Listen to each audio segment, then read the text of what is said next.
အသက်ကိုညံဆောင်ပါတယ်တယောက်နဲ့တယောက်ဖေးမှကူညီကြပါကိုချင်းစာတရားထားကြပါပြောရင်းနဲ့တက်ဖြစ်မတက်ဖြစ်ပေါ့နော်တက်ဖြစ်မတက်ဖြစ်အချိန်တော်တော်ကြားနေတဲ့ဒီ live ကို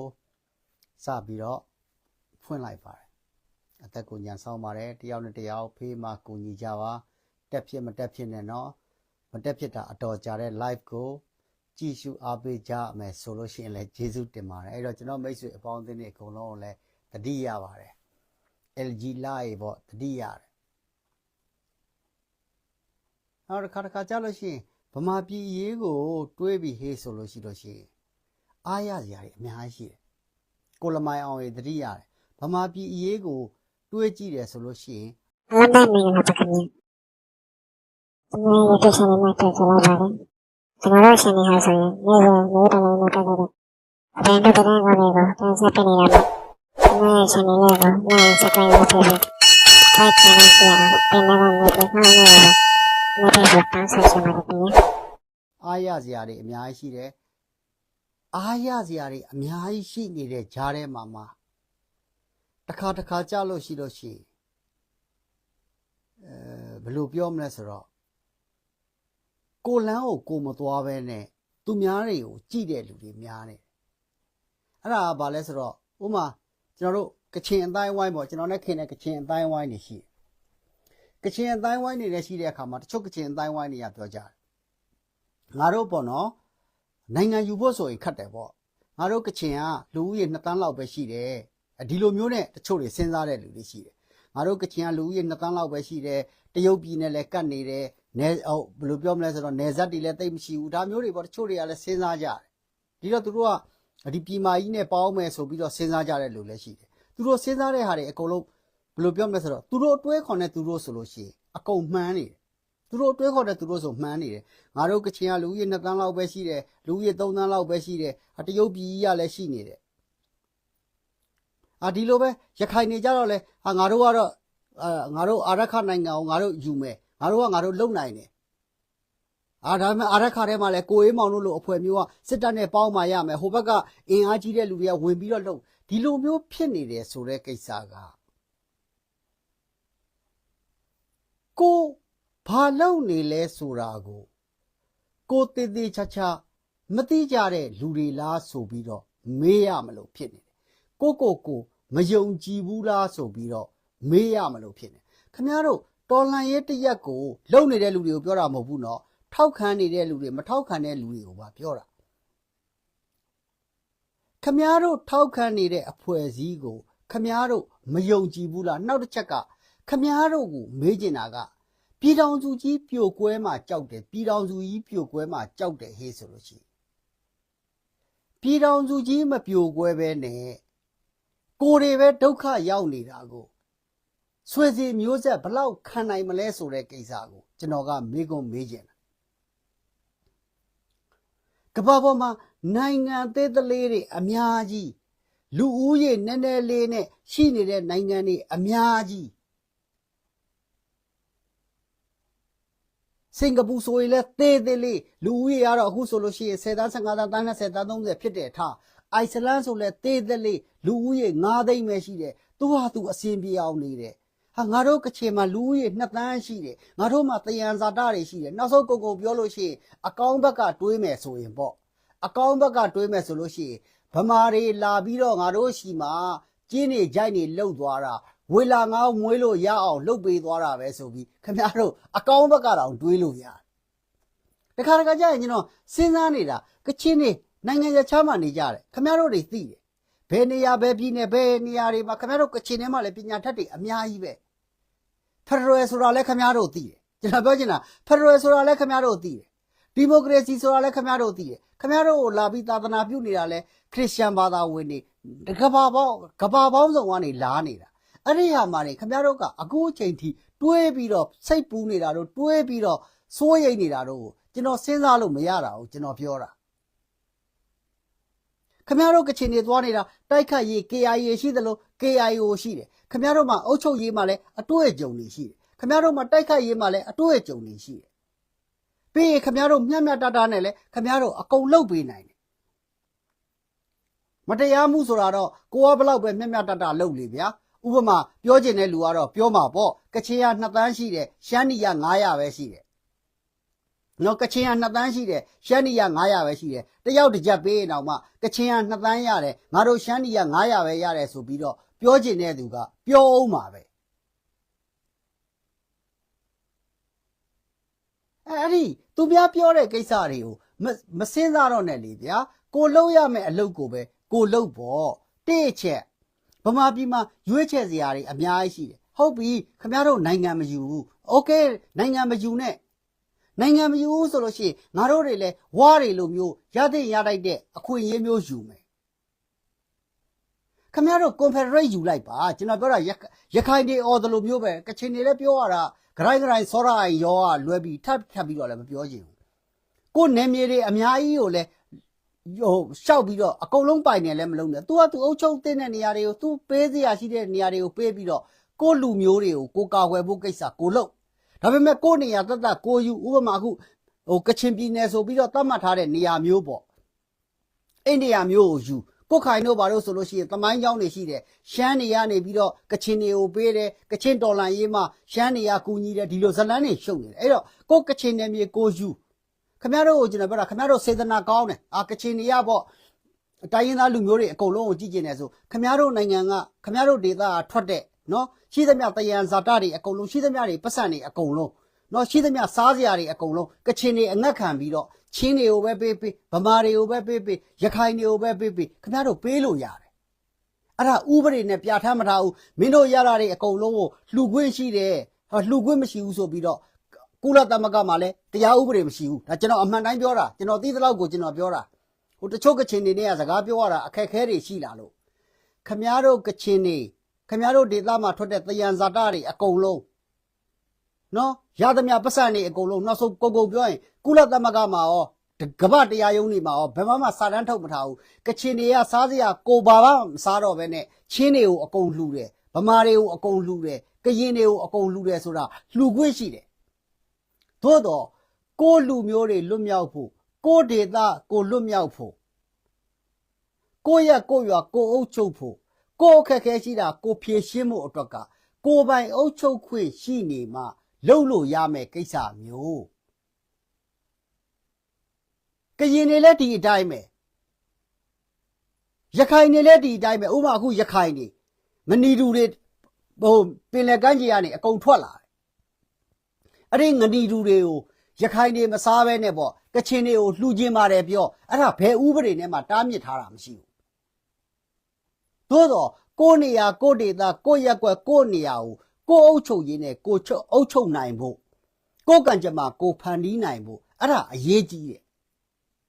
စောဘဝီတို့ပြောသွားတာကိုကံကြမ္မာကိုဖန်တီးတယ်ဆိုတာအဲ့လိုကိစ္စမျိုးဒီတော့တစ်ခါကြလို့ရှိရင်ကချင်ထဲမှာလည်းရှိတယ်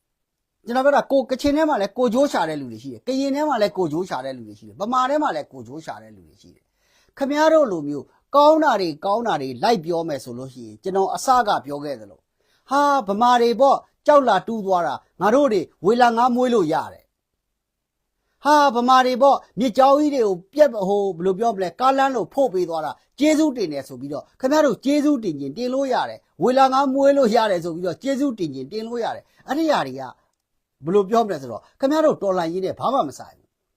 ခင်ဗျားတို့တော်လန်ရေးဒီခင်ဗျားတို့ကချင်လူမျိုးတွေနစ်နာဆုံးရှုံးနေတဲ့အခွင့်အရေးတွေပြန်ရဖို့အတွက်ခင်ဗျားတို့တော်လန်ရေးလုပ်နေတာနှစ်ပေါင်း80အဲ့ဒီအတွက်ကချင်လူမျိုးတွေဘယ်လောက်သေးနေလဲကချင်တိုင်းရင်းသားတွေဘယ်လောက်သေးနေလဲကချင်ဒေသခံတွေဘယ်လောက်သေးနေလဲကချင်တွေမှမကဘူးကချင်တွေဘက်ကပေါင်းတဲ့ဂေါ်ရခါတွေဘယ်လောက်သေးနေလဲကချင်တွေဘက်ကပေါင်းတဲ့ရှမ်းနီတွေဘယ်လောက်ဒုက္ခရောက်နေလဲဒီလိုမျိုးတွေစဉ်းစားဖို့ဟာနိုင်ငံသားကိုရောက်နေတဲ့လူတွေကတချို့တွေကပြောကြတယ်ငါတို့ကချင်တွေက2 သန်းလောက်ပဲရှိတာနိုင်ငံယူရင်ဘယ်လိုဖြစ်မလဲဟာငါတို့ကချင်တွေက2 သန်းလောက်ပဲရှိတာတစ်ချိန်လုံးပဲလာပြီးတကယ်တမ်းကြတော့ဝတွေရောလူဦးရေဘယ်လောက်ရှိရဝလူဦးရေတန်း3 သိန်းတန်း3 သိန်းလောက်ရှိနေလို့ဝလူဦးရေကတရုတ်ထက်များနေလို့အတိအချက်ကမဟာမိတ်ကောင်းရှိရမယ်ကို့မှာနော်ရန်သူကိုပြန်ပြီးတော့ခုခံနိုင်တဲ့တပ်ဖွဲ့ကောင်းရှိရမယ်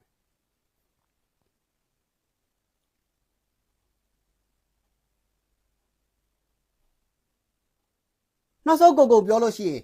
ခမရတို့နောက်ဆုံးကုန်ပြောလို့ရှိရင်စစ်တပ်ကကောင်တွေကခမရတို့မြစ်စုံကိုရောင်းစားတာဗမာတွေကမြစ်စုံကိုရောင်းစားတာဗမာတွေရောင်းစားခံမလားကိုဖတာကိုပဲရောင်းစားမလားဒီမေးခွန်းတွေကမေးရတဲ့ဟာအခုမှမေးတာမဟုတ်ဘူးကျွန်တော်မေးနေတာကြာပြီခင်ဗျားတို့မြစ်စုံကိုကချင်တွေကိုရောင်းစားလိုက်မယ်ဗျာဘာဖြစ်လို့ဗမာကိုပွဲစားကပေးမှာလဲဘာဖြစ်လို့ဗမာကိုဘယ်လိုပြောမလဲကိုတယံဇာတာကိုဒီမှာရော့ပွဲစားနဲ့ရောင်းခိုင်းပါလေခင်ဗျားတို့ကချင်ထဲမှာကိုရောင်းနိုင်တဲ့လူမရှိတော့ဘူးလားဥပမာကိုပြောပြဒီလိုပြောတဲ့အခါကျလို့ရှိရင်ဗမာတွေဘက်ကလည်းပြောတော့မယ်ငိမ့်ညမ်းအောင်ကသွေးခွဲတယ်သွေးမခွဲဘူးအဓိကဗမာပြည်မှာဖြစ်နေတာငိမ့်ညမ်းအောင်ကသွေးခွဲနေတာမဟုတ်ဘူးစစ်အာဏာရှင်တွေတင်မဟုတ်ဘူးဗမာတွေအကုန်လုံးကသွေးခွဲနေတာခမရတို့ကိုခွဲတာနော်ဗမာအချင်းချင်းကသူကွဲတယ်ပြောနေတာဗမာအချင်းချင်းကသူ့အကျိုးစီးပွားနဲ့ပတ်သက်လာရင်အကုန်ညီညွတ်သွားတယ်ဗမာအချင်းချင်းကအကျိုးစီးပွားနဲ့ပတ်သက်လာရင်အကုန်ညီညွတ်သွားတယ်88ငိမ့်ပွင့်နေပါလေတွားပြောမနေနဲ့88ငိမ့်ပွင့်လဲတွေ့တယ်မလားဒေါ်အောင်ဆန်းစုကြည်နဲ့စစ်တပ်နဲ့အစီပြေတဲ့အချိန်သူကသူအကုန်အစီပြေသွားတယ်သူအကျိုးစီးပွားအတွက်88ငိမ့်ပွင့်လဲအတူတူပဲ NLD လဲအတူတူပဲနောက်ဆုံးကုန်ပြောရင်လူပေါင်းတစ်တောင်မှအကုန်အတူတူလိုပုံစံပြန်ဖြစ်သွားတယ် NCA ကိုထောက်ခံတယ်ဆိုပြီးတော့ဒါလူပေါင်းတစ်ဆိုတာအခုအချိန်မှာနော်တကယ်ယက်တိကျကောင်းနဲ့ဖြစ်တောင်မှဦးသိန်းစိန်အစိုးရခစ်လိုဟာမျိုးမှာဟိုမှာ NCA လက်မှတ်ထိုးဖို့အထဲမှာထိတ်ဆုံးကပါတဲ့အထဲမှာပါတဲ့ဟာမျိုးတွေသူ့အကျိုးစီးပွားနဲ့ပတ်သက်လာရင်သူတို့တွေအကုန်ညီညွတ်သွားတယ်ကရင်တွေလည်းဒီအတိုင်းပဲဒီတော့ခင်ဗျားတို့အခုဖြစ်နေတာတော်လန်ရေးကမအောင်သေးဘူးဟိုမှာမျက်စိမတို့ဘာတို့မှာအင်တာဗျူးကပါလာတော်လန်ရေးကမအောင်သေးဘူးနော်မျက်စိမတို့ဘာတို့မှာသူကအင်တာဗျူးကပါလာပြီဦးစိန်ထေတို့ဘာပြောလဲဆိုတော့ဟိုဦးသိန်းစိန်ခစ်ကပုံစံမျိုးကိုစကားတွေလမ်းကြောင်းလာမျက်စိမအက်ဒီတာကိုစိန်ဝင်းနဲ့ဦးစိန်ထေနဲ့ပေါ့စီးပွားရေးပညာရှင်ဦးစိန်ထေနဲ့ဘာပြောကြလဲဆိုတော့ခင်ဗျားတို့စဉ်းစားကြည့် NLD ကလူတွေနဲ့နော် NLD ကလူတွေနဲ့ NCGUB ကလူတွေနဲ့စစ်တပ်နဲ့တွားသူကြိတ်ပြီးတော့ဆွေးနွေးနေပြီမင်းတို့တော်လန်ရေးကလူတွေတယောက်မှတော့မသိဘူးကချင်လည်းမသိဘူးကရင်လည်းမသိဘူးဘယ်သူမှမသိဘူး NCGUB ကဦးစိန်ဝင်းတို့နဲ့စစ်တပ်ကကောင်တွေနဲ့ကြိတ်ပြီးဆွေးနွေးနေပြီသူကနဲ့သူလှုပ်ပြီးသူကသူကလဖန်ထိုးပြီးသူကသူနိုင်ငံတကာကဘန်နာငွေတွေယူပြီးသူကသူလှုပ်ပြီးသွားပြီကိုရီးယားတော်လန်ရေးအဖွဲ့အစည်းတွေကစကားများနေတယ်ကချင်ကအပြစ်ခတ်ရက်ဆဲရဲမရက်ဘူးကရင်ကရက်တယ်ကရင်ကမရက်ဘူးကချင်ကရက်တယ်ဆိုပြီးကိုရီချင်းချင်းတိုက်နေတဲ့လူတွေဖြစ်နေတာသူတို့ကသူတို့ဝေစုတွေသူတို့ကသူတို့ခွဲပြီးသွားပြီသူတို့ကသူတို့ဝေစုတွေယူပြီးသွားပြီအခုလဲ NUG ကသူ့အခြေအနေသူသိတယ်အခု NUG သူ့အခြေအနေသူသိတယ်9နှစ်ပြည့်လို့ရှိရင်ဘာဖြစ်မဲ့ညာဖြစ်မဲ့သိတာနဲ့အခုချက်ချင်းနဲ့အခြေခံဥပဒေတွေဆွဲထားပြီးနော်ဟိုက NUG ဆိုတာဖြတ်တော့မယ်ဆိုပြီးတော့အခုCNF ကစလိုင်းစာမုန်းစာကောင်တို့တွေအတန်တွေထွက်လာပြီသဘောပေါက်လားမသိဘူးအတန်တွေထွက်လာပြီသူတို့တွေသိတယ်နိုင်ငံတကာအခင်းအကျင်းမှာ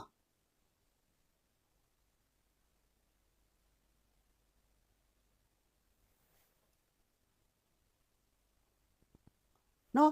ဒီဘယ်လိုပြောမလဲဆိုတော့ဒီနိုင်ငံရဲ့အခင်းအကျင်းကြီးအကုန်လုံးကိုယ့်ဘာသာကိုတေးသေးချာချာသိဖို့လိုတယ်နိုင်ငံရဲ့အခင်းအကျင်းကြီးကိုယ့်ဘာသာကိုတေးသေးချာချာသိဖို့လိုတယ်အခုကျွန်တော်ခင်ဗျားတို့အခုပြောချင်တဲ့စကားအဲ့ဒါဘာလဲဆိုတော့အခုဒေါ်အောင်ဆန်းစုကြည်ကဗမာပြည်နိုင်ငံရေးထဲမှာနောက်4-5-6လဆိုလို့ရှိရင်ပလူပြန်အောင်ကျွန်တော်တို့အတန်ကြားရတော့မယ်ဘာဖြစ်လို့လဲ9နှစ်ပြည့်ပြီ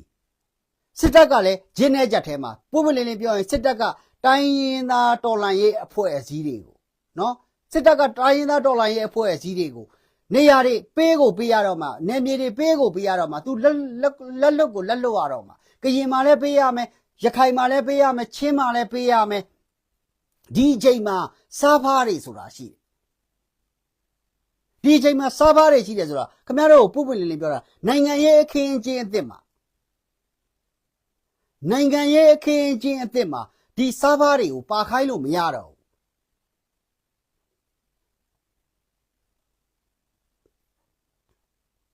နိုင်ငံရေးအခင်းအကျင်းအသစ်မှာဒီစားဖားတွေအခုပုပ်ပွင့်လင်းလင်းပြောရင်ဗျာ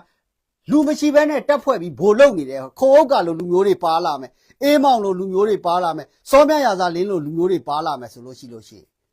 သူရခိုင်ထဲမှာနေပြဿနာတက်နေပြီအဲ့ဒီလူတွေကအချက်ရှိတာမဟုတ်ဘူးဥမာစောမြရာဇာလင်းသူကဘယ်တက်ရှိလဲ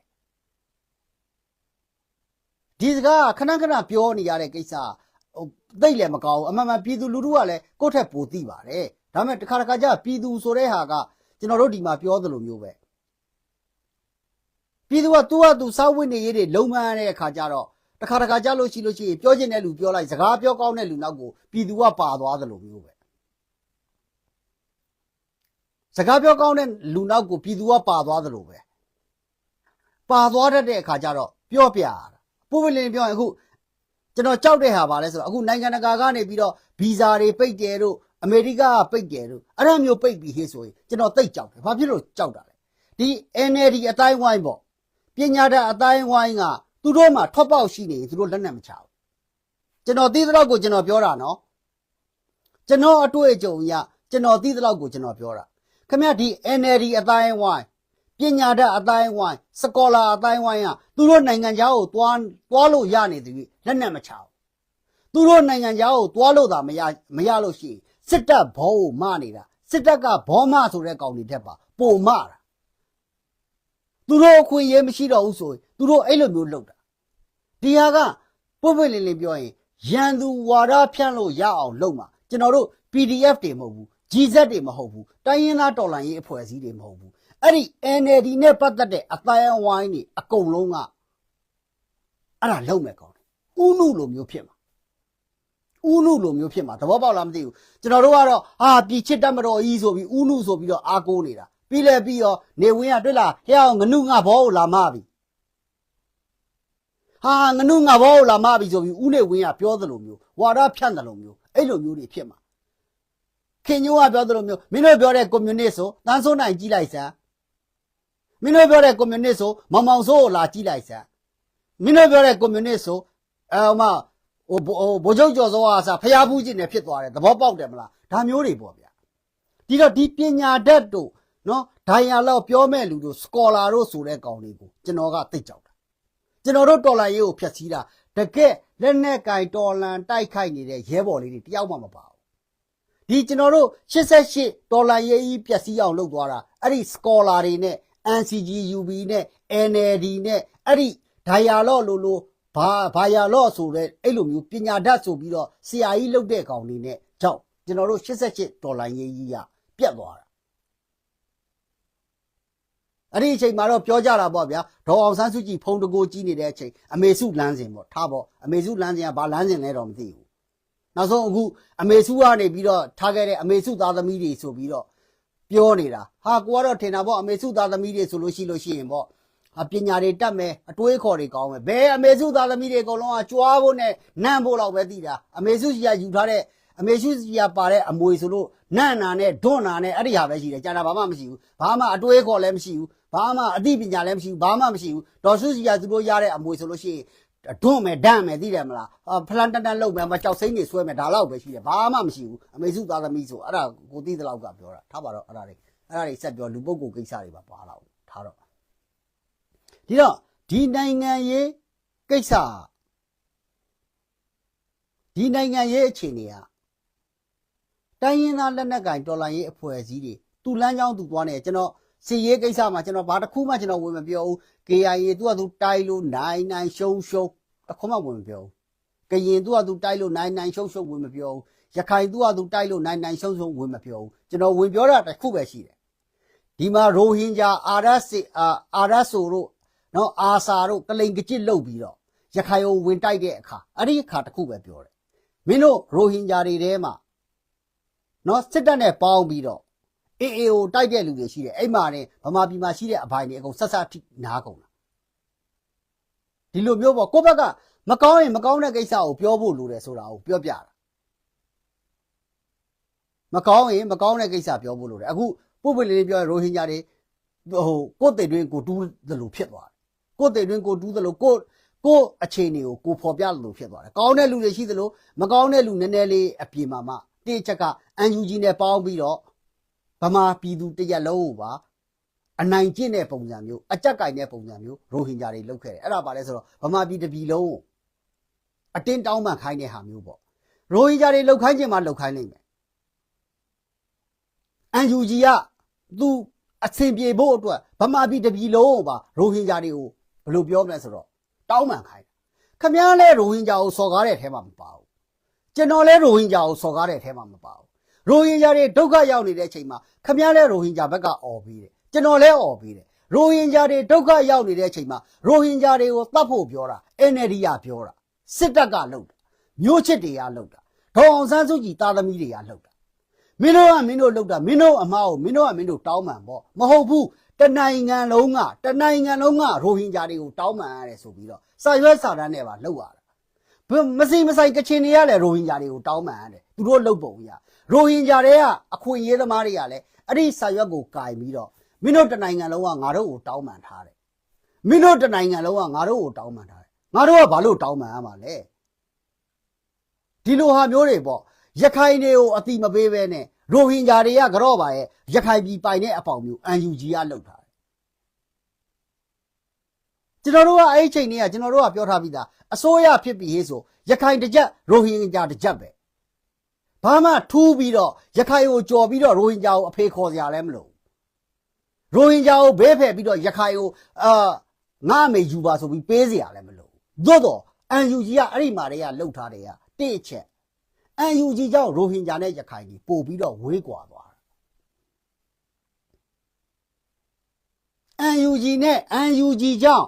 NLD ကြောင့်စစ်တပ်ကြောင့်ရိုဟင်ဂျာနဲ့ရခိုင်ကြီးပို့ပြီးတော့ဝေးကွာသွားတာဘာဖြစ်လို့လဲ UNG နဲ့ပေါင်းတဲ့ရိုဟင်ဂျာအခွင့်အရေးသမားတွေက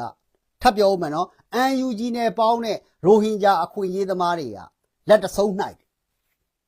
စစ်တပ်နဲ့ပေါင်းတဲ့ရိုဟင်ဂျာအခွင့်အရေးသမားတွေကလက်တဆုံးနှိုက်တယ်အဲ့တော့ရခိုင်ဘက်ကစစ်တပ်နဲ့ပေါင်းတဲ့အေးမောင်တို့လူမျိုးတွေစောမြရာသာလင်းတို့လူမျိုးတွေကလည်းလက်တဆုံးနှိုက်အဲ့ကမှာဗိုလ်ချုပ်ထွန်းမြတ်နိုင်တို့လောက်ရကင်ရတာအကုန်ကြီးခတ်ကုန်UNG ရတာသူ့ဟာသူဝန်ခံလားဝန်မခံလားကျွန်တော်မသိဘူးရိုဟင်ဂျာတွေထဲမှာဘေးမှာရိုဟင်ဂျာအခွင့်အရေးသမားတွေအပြင်မှာမှဘာသာကိုအသုံးချပြီးတော့အခွင့်အရေးလိုက်တဲ့ကောင်တွေရှိတယ်အခုဆိုပတိတောင်ဖြစ်ကုန်ပြီဗမာမွတ်စလင်ကနေပတိပါချက်ချင်းလုပ်တဲ့ကောင်တွေအခွင့်အရေးလိုက်တဲ့ကောင်တွေအခုဖြစ်ကုန်ပြီပါလက်စတိုင်းဆိုပါလက်စတိုင်းអော်တယ်အခုသူတို့အခွင့်အရေးထိမှာဆိုတော့ပါလက်စတိုင်းအတန်တောင်မှမကြားတော့ကိုကွယ်တဲ့ဘာသာတောင်ကိုဘာမှမသိတဲ့ကောင်မျိုးတွေဖြစ်ကုန်တဲ့ကောင်မျိုးတွေဒီလိုမျိုးတွေပေါ့အဲ့တော့ကျွန်တော်ပြောချင်တာကခင်ဗျားတို့တိုင်းရင်းသားတွေအနေနဲ့ကိုယ်နယ်မြေကိုယ်ဒေသကိုယ့်ရက်ကွက်ကိုယ့်နေရာကိုယ့်ဒေသကိုယ့်အခြေအနေထဲမှာရှိတဲ့ပြည်သူလူထုကိုစီယုံပြီးတော့ခင်ဗျားတို့မှာ KIA ဆိုလို့ရှိရင် KIA တက်ရှိတယ် KIO အုပ်ချုပ်ရေးရှိတယ်ကရင်ဆိုလို့ရှိရင် KNL ရှိတယ်ကရင်တက်ရှိတယ်ဖရိုတွေရှိတယ်ဒီတိုင်းပဲမွန်နေလဲဒီထိုနီးလည်းကောင်းမယ်အခုရခိုင်မှာဆိုလဲအုပ်ချုပ်ရေးတွေချနေခင်ဗျားတို့ကိုယ့်အကိုအုပ်ချုပ်လို့ရတဲ့အချိန်မှာဘဟိုအစိုးရခင်ဗျားတို့ကိုယ့်ဘာသာကိုအုပ်ချုပ်လို့ရတယ်ကိုယ့်ဟာကိုတိုက်ထားတဲ့နေရာကိုယ့်ဘာသာကိုအုပ်ချုပ်လို့ရတဲ့နေရာမှာ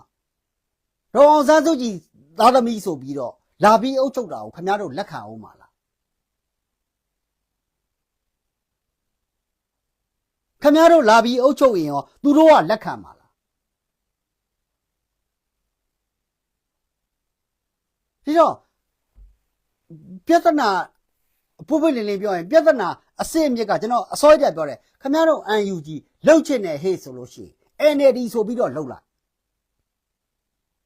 အခုခင်ဗျားတို့ NLD ဆိုပြီးတော့မလှုပ်ဖ ೇನೆ ဟိုအုံရောကြောက်ရောလှုပ်တဲ့အခါမှာ NLD ရဲ့ပါတီမူဝါဒပါတီစီးမင်းစီကံကအစဘာလဲလို့မေးလို့ရှိရင်အခု NLD ပါတီဝင်ဆိုတဲ့လူတွေအကုန်လုံးခင်ဗျားတို့မှာဘာမှပြစရာမရှိဘူးဗမာစစ်တပ်လို့ပဲဗမာစစ်တပ်လို့ပဲစီးမရှိကမ်းမရှိဟိုသခင်ဆိုးပြောတာတွေဘာတွေထဲ့မပြောတော့ဘူးစီးမရှိကမ်းမရှိခင်ဗျားတို့ဗမာစစ်တပ်လို့ပဲဖြစ်ကုန်တာ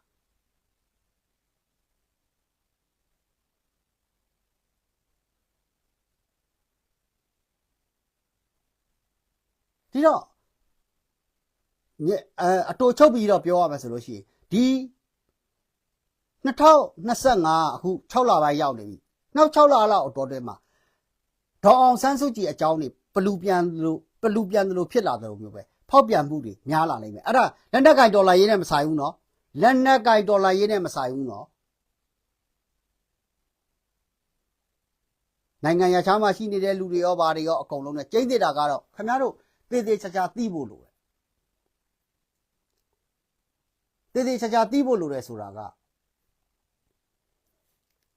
ဦးမင်းစော်ကြီးတတိရတယ်နော်ခင်ဗျားတို့ဒီဒေါ်စုပြန်လာမယ်ဆိုပြီးတော့ဒေါ်စုနဲ့ပဲဘသူတွေကပြန်ပြီးတော့လှုပ်ရှားမလဲတိချက် UNG ကဒေါ်စုကိုပွဲကိုပြန်ထုတ်ရမယ်နောက်ဆုံးကုန်ပြောလို့ရှိရင်ခင်ဗျားတို့ပြည်သူလူထုတတိယဖို့အတွက်ဒေါ်စုသွားကြိုက်တယ်ဒေါ်စုလက်ကျိုးတယ်ဒေါ်စုနာချီတယ်ခင်ဗျားတို့သူတို့သိတာမသိတာတွေမဆိုင်ဘူးနောက်ဆုံးကုန်ပြောလို့ရှိရင်စိတ်ချင်းမဲ့ဆက်တယ်တို့ငှက်နဲ့ပဲသတင်းပို့တယ်တို့တော်ကြမျိုးရံအောင်သိရ82နာရီစောင့်ပေါ့ဒေါ်စုနဲ့သူနဲ့ကဒီဟိုးစာပေါ့တရုတ်ကလာပြီးတော့မြောက်ကိုရီးယားနဲ့တရုတ်ကတူးထားတဲ့မြေအောက်ဦးမင်းလိုင်ကောင်းတွေကနေပြီးတော့ပေါ့နော်တွားပြီးတော့ပေါ့အမေရိကနဲ့ဒီဟိုးစာပေါ့နေပြည်တော်နဲ့ဆက်ထားတဲ့မြေအောက်ဦးမင်းလိုင်ကောင်းရှိတယ်တို့ဘာလို့ဆိုပြီးတော့ဖြစ်လာတော့မှငကားတွေရောကြားတွေရောနွားတွေရောအကုန်ပါပြီးတော့အဲ့မှာအကုန်ဖြစ်လာတော့မှဒီလိုဟာတွေကိုခမားတို့သေးသေးချာချာတတိထားပြီးတိုင်းရင်းသားတွေကကိုယ်လို့ခမားတို့မှာအခုအခြေအနေကအခွင့်အရေးတောင်းလို့အကောင်းဆုံးပဲဒါပေမဲ့ဗမာတွေကတော့သူ့ဟာနဲ့သူထားလိုက်တော့ကြံစစ်သားနဲ့ငရမန်ငန်းလို့ပဲကြံစစ်သားနဲ့ငရမန်ငန်းလို့ပဲကျွန်တော်တို့ဒေါအောင်ဆန်းစုကြည်ကိုလုပြီးသွားပြီကျွန်တော်တို့88ကျောင်းသားအများစုကဒေါအောင်ဆန်းစုကြည်ကိုလုပြီးသွားပြီဘလို့လုလဲဒေါ်စုဒီလိုပဲနောက်ဆုံးကျဒေါ်စုက ABSDF ကကိုတန်ငဲနဲ့တောင်မှကို ABSDF အဖွဲ့နဲ့တွေ့ဖို့ဒေါအောင်ဆန်းစုကြည်မှာအချိန်မရှိဘူးစိတ်နာလို့ပြောတာမဟုတ်ဘူးစိတ်နာလို့ပြောတာမဟုတ်ဘူး ABSDF NCA လက်မှတ်ထိုးထားတဲ့ ABSDF ဦးသိန်းစိန်အစိုးရလက်ထက်မှာရောဒေါအောင်ဆန်းစုကြည်အစိုးရလက်ထက်မှာရောငြိမ်းချမ်းရေးချစ်လွန်းလို့ NCA ထိုးထားတဲ့ ABSDF ကရဲဘော်တွေနဲ့ဒေါအောင်ဆန်းစုကြည်ကတွေ့ဖို့အချိန်မရှိဘူးဒါပေမဲ့ဒေါအောင်ဆန်းစုကြည်ကိုတိုင်းရင်းသားတွေနဲ့တွေ့ဖို့တိုင်းရင်းသားခေါင်းဆောင်တွေနဲ့ဒေါအောင်ဆန်းစုကြည်နဲ့အစဉ်ပြေဖို့နော်အဆက်အသွယ်လုပ်ပေးခဲ့တာကြတော့အဲ့ဒါ ABSDF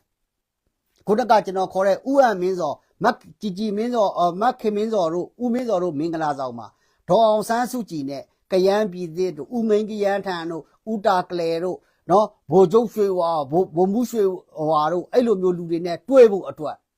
အကုန်လုံးစီစဉ်ပေးခဲ့တာကြတော့ ABSDF သို့တော့ငြိမ်းချမ်းရေးလုပ်ပြီးတော့ဒေါအောင်ဆန်းစုကြည်ကိုထောက်ခံခဲ့တဲ့ ABSDF ကခေါင်းဆောင်တွေနဲ့ကြဒေါအောင်ဆန်းစုကြည်တွေ့ဖို့အချိန်မရှိဘူးဒါတွေကသမိုင်းတွေပြောရင်ရင်နာစရာတွေအဲ့တော့ပြောလည်းမပြောဘူးထားတော့ဒါပေမဲ့သိအောင်ပြောပြတာသိအောင်ပြောပြတာဒေါအောင်ဆန်းစုကြည်က ABSDF ခေါင်းဆောင်တွေနဲ့တွေ့ဖို့အချိန်မရှိဘူး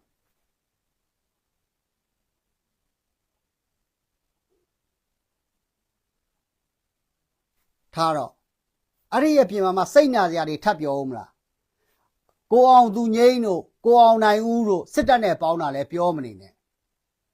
ကိုအောင်သူငိမ့်ဟာဘတ်တက်ဖို့ရီကွန်မန်တောင်းတော့ဒေါက်တာစိန်ဝင်းကလက်မှတ်ထိုးမပေးဘူးခမည်းစဉ်းစားကြည့်ကျွန်တော်သာဒေါက်တာစိန်ဝင်းလိုနေရာမျိုးဖြစ်လို့ရှိရင်ကျွန်တော်ထပ်ပြောမယ်အေးနေဝင်းလိုကောင်ကရီကွန်မန်လာတောင်းဟာဘတ်တက်မယ်ဆိုရင်ကျွန်တော်ပေးမှာဘာဖြစ်လို့လဲနေဝင်းမြေဖြစ်တာတွေနော်ဆန္ဒဝင်းရဲ့သားဖြစ်တာတွေကျွန်တော်တွက်မှာမဟုတ်ဘူးငါနိုင်ငံသားတယောက်ဟာဘတ်တက်ရတယ်နေတဲ့အခွင့်အရေးမဟုတ်ဘူးဆိုပြီးတော့နိုင်ငံသားဆိုတဲ့ကိစ္စပဲတွက်မှာငါရန်သူလူဒီကောင်ကရန်သူသားဒီကောင်ကရန်သူခွေအဲ့လိုမျိုးနဲ့တွက်မှာမဟုတ်ဘူးကိုကအစိုးရတရက်လို့ဝင်ကြီးချုပ်လို့ဆက်ဆံပြီးဟဲ့ဆိုငါနိုင်ငံသားတယောက်ကောင်းကောင်းမကောင်းကောင်း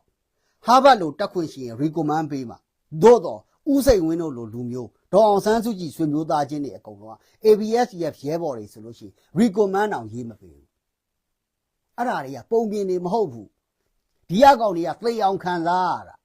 ဒီအကောင်တွေကသေအောင်ခံရတာ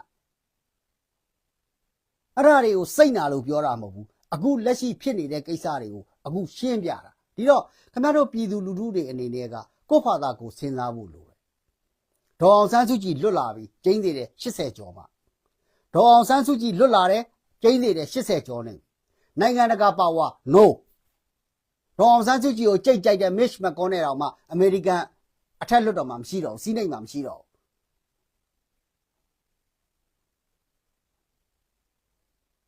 နော်ဒေါ်စုကိုကြိတ်ကြိုက်နေတဲ့ Mitch McConnell ကြီးတောင်မှသိရမလားရတယ်ဟိုဗာလဲဘယ်လိုပြောမလဲရှင်းနေရရင်ပြီးရော baby ဆိုတဲ့အဲ့ဟို Mitch McConnell တောင်မှအမေရိကန်မှာနားသွားပြီ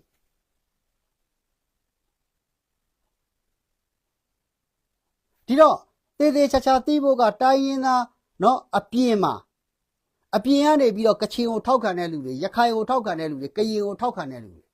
အကုန်လုံးခင်ဗျားတို့ထောက်ခံတဲ့လူတွေခင်ဗျားတို့တိုင်းရင်းသားကောင်းဆောင်တွေကိုခင်ဗျားပြောပေါ်ကိုကိစ္စကိုလုပ်ဖို့အရေးကြီးတယ်ကိုကိစ္စကိုလုပ်ဖို့အရေးကြီးတယ်ကိုကိစ္စကိုလုပ်ပြီးတော့မှကျွန်တော်ပြောသလိုကိုကိစ္စကိုလုပ်ပြီးတော့မှအကောင်းမြင်ရင်လားမြင်လိုက်ခင်ဗျားတို့ကချင်ပြည်နယ်ကြီးကိုသိမ်းလိုက်သိမ်းပြီးသွားလို့ရှိရင်ဘာမှနောင်တတွေလည်းရမနေနဲ့ဟာငါတို့ရှိရပေါ့ကြောက်စိမ့်တွေလာတူးသွားတာကွာဆိုပြီးအဲ့ဒါပြောမနေနဲ့ကြည်စမ်းဒီဗမာတွေလာပြီးတော့ကန်ကြီးတွေတူးပေးသွားတာဝေလာငါမွေးလို့ရပြီဟာဒီဗမာတွေလာပြီးတော့တောင်ကြီးတွေဖြိုလိုက်လို့ငါတို့ကအခုပေါ်တည့်ရမှာတောင်မတက်ရတော့ဘူးဟာဒီဗမာတွေလာပြီးတော့မြစ်တွေကိုမြေဖို့ပေးသွားလိုက်အခုကားမောင်းလို့ရပြီခင်ဗျားတို့ကျေးဇူးတင်လို့ရတယ်အဲ့ဒီချိန်ကျရင်ကျေးဇူးတင်ဒါပေမဲ့အခုချိန်မှာတော့ကိုယ့်နေရာကိုပိုင်အောင်ကိုယ့်ဒေသကိုပိုင်အောင်လုပ်ဥပမာရခိုင်တွေအနေနဲ့ကလည်းပြောလို့ရတယ်ကြည်စမ်းကွာငါတို့ပင်လယ်ထဲမှာရှိတဲ့ဓာတ်ငွေတွေဗမာတွေလာပြီးစုပ်ထုတ်သွားလို့အခုငါတို့လှိုင်းတွေသိမ့်မကြီးတော့ဘူးပေါ့ဒီမှာဟာငါတို့ငနီလူတွေအများကြီးထွက်လာတယ်ကွာငါတို့မစားတော့ဘူးဗမာတွေကိုပေးခင်ဗျားတို့လုပ်လို့ရတယ်ဒါပေမဲ့ကိုယ့်နေရာကိုယူဝါတွေလိုမျိုးအရင်လှုပ်ထားတော့ဘာဖြစ်လို့လဲဆိုတော့တကိုကောင်းဆန်မှုပြောတာမဟုတ်ဘူးတကိုကောင်းမဆန်ခြင်းမဆန်လို့ရတဲ့ဟာတွေရှိတယ်ဝါလိုမျိုးကိုပိုင်အခွင့်အရေးမျိုးယူ